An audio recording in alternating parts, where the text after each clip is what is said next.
Hey YouTube, welcome back to my channel and welcome to part 2 of my RS5 conversion. This time we're going to look at rewiring the rear lights. Let's get going. So in my previous video on the RS5 conversion, I installed the rear bumper, which has looked absolutely awesome. I tried to see if the lights were plug and play, but they weren't.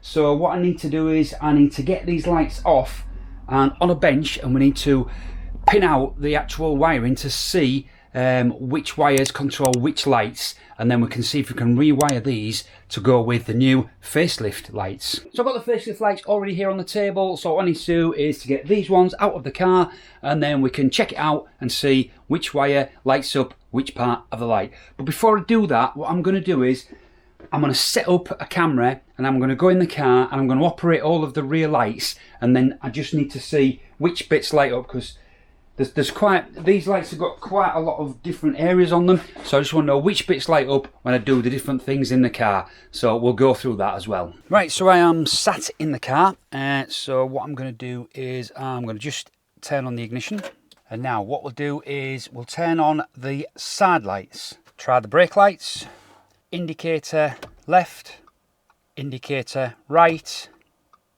reverse light, and fog light. So I'm now going to go review that piece of video, and then I'll know exactly what should light up when I do a certain action in the car.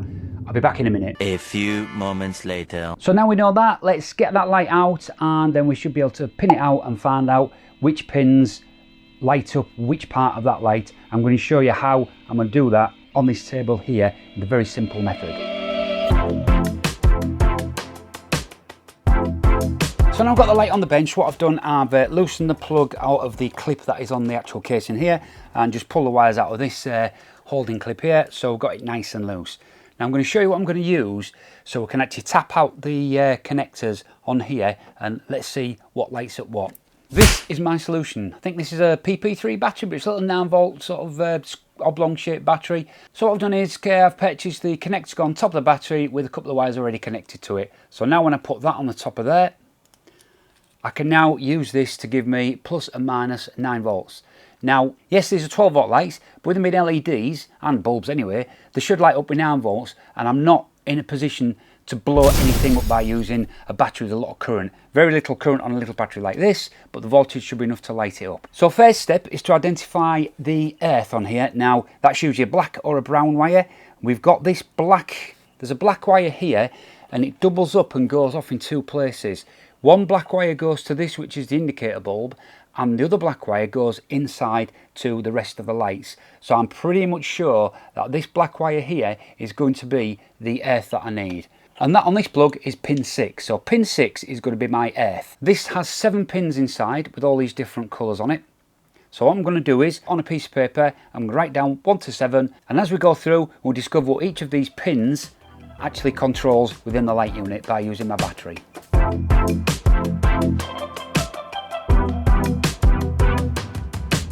Okay, so forget all that. So I've just been on YouTube and I found the correct way of doing this after a lot of research and go through a lot of different forums. I've now got the pin out wiring that I need, and also the VCDS coding that I need. I'm going to throw this up on the screen. So Esme, if you can just pass us those bits of paper off there.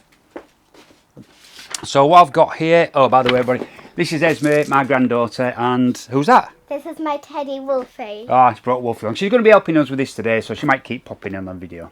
Okay. Hey. Right, so I'm going to throw up on the screen now what I've actually worked out.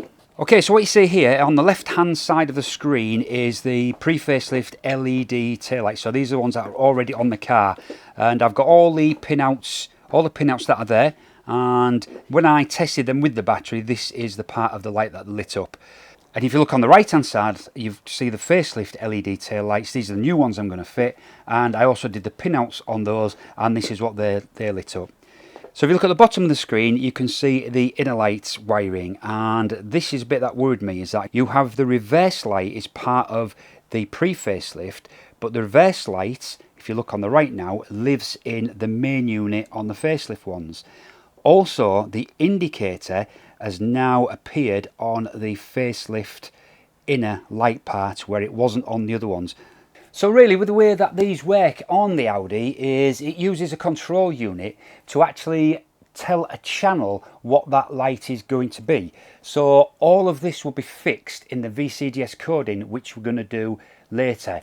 Basically what we've got here is we just need to get the wires, she's back again, we just need to get the wires through connections using the diagram that I've just thrown up, and once we get a wiring harness that way connected, then these lights will plug together. After that, we just then need to do VCDS recording. Just pass me that piece of paper off there, Esme. Here you go. Thank you. So I'll throw this up on the screen again for you. So on your screens now, here you can see basically everything you're going to need for this. So at the top, we've got some parts needed, which are the connectors. So if you are connecting your outer and inner lights, you're going to need those connectors there to connect to the new inner and outer lights if you are planning to cut off your original connector, which I'm not. I'm going to make a harness. So if you are going to make a harness, you then need to buy the two parts that are listed below to make the other end of the harness, and I'm going to show you how to do that very shortly.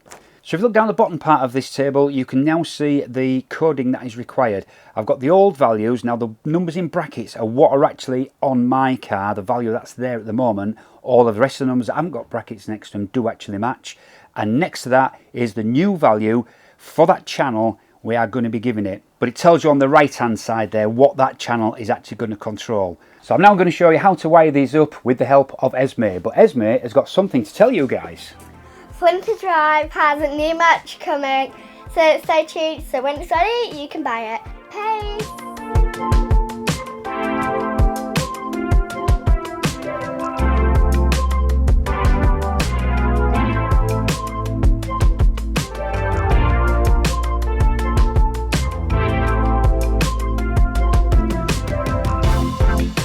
Well, that's it. We have now completed the harnesses, so let's go try them on the car. So now to remove the inner light on this car, we need to remove the plug. And then that leaves two 10mm bolts. That's one there and one there. But if you see on this car, it's got this plastic which covers the head of that bolt. So what I'm going to do is I'm going to remove this one completely and then just unscrew that as I've removed the light. Now we've obviously got the plug from the original light there, which our harness will fit to, and we've got the plug from the original inner light there, which the harness will fit to. So let's go get the harnesses.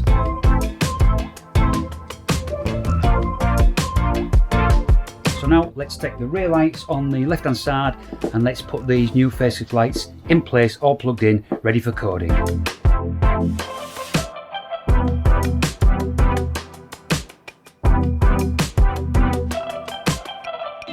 So that's the new lights installed in the car. Now we just need to code them. So let's go get my laptop and let's fire up VCDS. Okay, so VCDS has now been connected. I've just done a full scan. I've got a couple of error codes. So what I'm going to do is just clear those error codes before we start. But I think some of them are to do with their bulbs, etc. So let's clear these errors. A few moments later. Okay, so that's perfect. With the errors clear, we've now got a clean screen. There's no red on there. So we're going to start from a great position. So what we need to do is now we need to do the coding for just the left light, and then I want to compare it and see if it works before I do anything on the right side. Right, so in VCDS we need to select the control module. The control module we need to do this is number 46 on my car, central convenience. So let's go in there. Now because of what we do, we need security access. You need to go to the security access section and it should pop up the numbers to put in. The number you need for this is 16017 to do those channels, which is where we're working at. So I'll enter into here 16017 and do it, and that's been accepted. So now when we go into adaptation, and we're going to start with the first channel, and if you remember that piece of paper I put before, the first channel was 195 for the left turn signal. So let's have a look at the value. So this should be 5124, which it is. So we're going to change this to the new value of 5125. And then we're going to save that.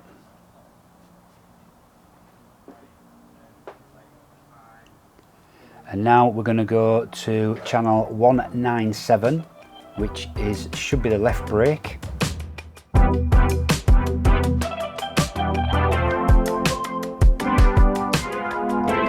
So there is a couple of other values that I need to set here, but I'm going to try that without setting the other values at this moment because I haven't done both lights. So let's do a done, go back, and now we should be able to close that controller, and that should now be done for that. Okay, now that they've been installed and VCDS has now been coded, let's go and set the camera up, and I'm going to test these lights, but I've got the old ones still on the other side and obviously the new ones on, so we'll look at the difference when we turn on the different lights. Okay, so here we go. So that is side lights, indicators, brake light, reverse light, fog light. Fabulous, it's all working perfectly. So now what we need to do is let's get the old ones out of this side and get the new ones installed.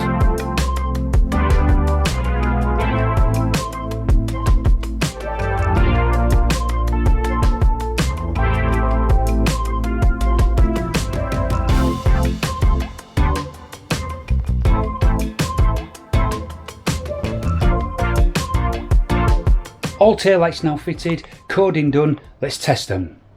Side lights, indicators, brake lights, reversing light, fog light. So that's it, all tested and all working perfectly well. Well happy with this upgrade. This upgrade itself is just worth doing because I think it makes such a difference to the rear of this car with these much nicer tail lights than the original ones. Don't forget, mine were already LED, so mine were pre-facelift LED and I've upgraded to facelift LED. So the wiring and the coding I've given you is purely to do that job. You may need to do some different wiring, maybe some different coding to actually get yours working if you are halogens and not LED before you start this job. So that's another successful mod I've done on my car. I looked all over YouTube, there's nobody who has done a detailed and concise video showing how to do this anywhere else on YouTube. So hopefully my video will help you guys because it took me a lot of research and digging around with forums to try and find this information. I'll put it all together in one video, so hopefully you can convert your car from pre-facelift LEDs to facelift LEDs. At the moment we've got one more job left to do on this car at the back end, and that's to fix the problem with the exhaust. That's coming very, very soon. Stay tuned for that. So once again, thanks for watching my channel, and if you do like this type of content, then please subscribe to this channel. If you like this particular video, then give it the thumbs up. Till next time, stay safe.